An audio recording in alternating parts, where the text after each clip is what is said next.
కేంద్రం అవలంబిస్తున్న కార్మిక వ్యతిరేక విధానాలు నిరసిస్తూ దేశవ్యాప్త సమ్మెలో భాగంగా ఆదిలాబాద్ జిల్లా కేంద్రంలో కార్మిక సంఘాల నాయకులు నిరసన చేపట్టారు. పట్టణంలోని తెలంగాణ తల్లి చౌరస్తాలో నినాదాలతో హోరెత్తించారు. కేంద్ర కార్మిక సంఘాల ఐక్యవేదిక పిలుపు మేరకు కార్మిక సంఘాలన్నీ ఏకతాటిపైకి వచ్చి నిరసన తెలపడం అభినందనీయమని ఏఐటీయూసీ రాష్ట్ర కార్యదర్శి విలాస్ అన్నారు.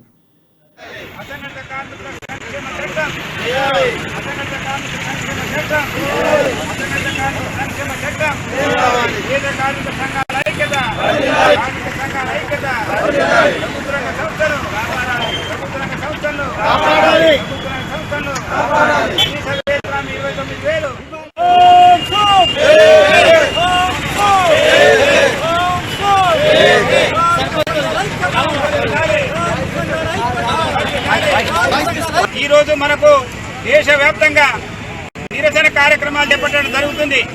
ఈ దేశంలో బీజేపీ అధికారం వచ్చిన తర్వాత దేశంలో ఉన్నటువంటి 55 కోట్ల మంది కార్మికులను వాళ్ళు ఈరోజు నిర్లక్ష్యం చేయడం జరుగుతుంది.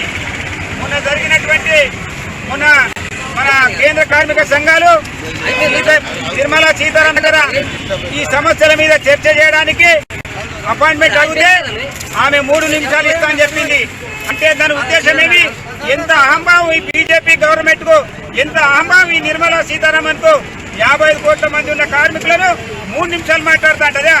4 కోళ్లు తీసుకొచ్చి దేశంలో ఉన్నటువంటి కార్మికులను